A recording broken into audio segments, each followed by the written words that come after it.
Okay, this is amazing. We need to actually look at this today because a lot of reactions came from sins committed by parents in education, and a lot of persons have reacted and were like, oh, how about the teachers? How about other stakeholders who want to see the sins they are committing in education that is affecting the entire system? Well, like I said, when we talk about sins, the S stands for systemic, the I stands for inefficiencies, the N stands for negligence, and the other S stands for stakeholding. So we have systemic inefficiencies and negligence in stakeholding. So let's look at that committed by teachers. Don't forget, there are so many of these things, but we want to talk about the very top 10. These top 10 are the reflection of what Coteche Consult sees. It might not be your own top 10, and if it's not in your own top 10, let us know in the comment section which is your top 10 or which makes the list in the top 10. So today we want to look at the things that are committed by teachers that is affecting the entire system. Number one is lack of preparation for lessons. A lot of teachers feel that, oh, I'm a professional, I've done this over and over, and they refuse to prepare for lessons. Now you see a lot of schools that will have, the head of academics looking at the lesson plans, and they don't even follow it up to see if these lesson plans are implemented. How much more a situation whereby teachers don't even prepare for these lessons? It's an absurd situation. So if you're a teacher and you're doing this, you are actually committing a sin that is affecting the entire system. When you plan, you execute properly. The second one is poor subject mastery. A lot of teachers are just in the section, in the sector because they feel, oh, this is the job available right now, and they have not mastered their subjects. Now, it is not impossible for this to happen, but you can actually close the gap. How do you close the gap? For every lesson plan, you've already projected the day you're going to execute that plan. So all you need to do is to go and master that topic.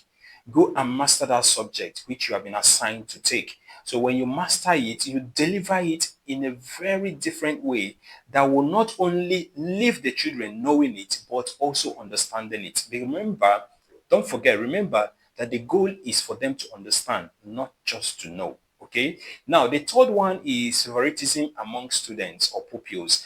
A lot of teachers, tend to favor certain learners, and that is an error. If you get to the point where you prefer a particular learner, or you say, oh, this, sorry about that, or you say, oh, this is a better person to understand this, or this person will answer it better.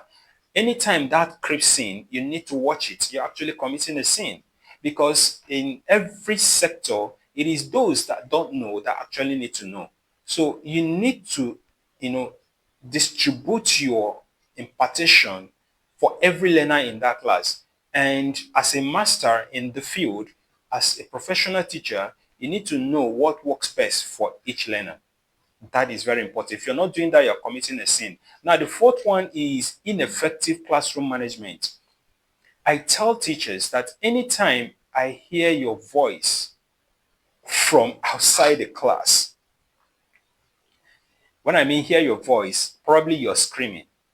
Probably you're saying, shut up, stop making noise. That is a failure. Because if you have your rules and regulations, if you have your disciplinary measures to handle such situations, it will not get to a point where you start screaming. There are rules that will help you do that. So if you don't, apply these disciplinary measures, you're actually committing a sin, and that is ineffective classroom management. Now, the fifth one is failure to update teaching methods. There's what we call rote. Okay, I'll still talk about that. In teaching methodology, especially these days, we are teaching Gen Z and Alpha. You need to apply teaching method that will help them understand, because the way you learnt when you were in that present class as a pupil or student is different from the way this generation learn. So until you understand that, your implementation will be wrong. So if you're not implementing the current measures or methods, then you're committing sin, right? Now, the sixth one is over-reliance on rote teaching. I talked about this earlier, okay, when I was talking about number 5. When we talk about rote teaching, we're actually looking at the archaic or expired, let me use the word, expired system of learning. So as a teacher in this modern era, you need to upgrade. If you're not upgrading, then you are committing a sin. The seventh one is lack of passion for teaching. Yes, it's possible you were not meant to be a teacher, but now you found yourself in the classroom. So what you need to do is to tell yourself that now that I'm here, I need to be here. Now that I'm here to help these children learn, I need to help them to learn. I need to help them to understand. If you have not gotten to that point, let me tell you, you'll be fished out and you will leave the sector. So create passion, build the passion to teach. Let every child remember you even when you're not there. And that is what passion can do for you. So if you don't have it, you're actually committing a sin. Now, the eighth one is poor communication skills. If you don't have this good communication skill, you're actually committing a sin, because how do you even impact the knowledge?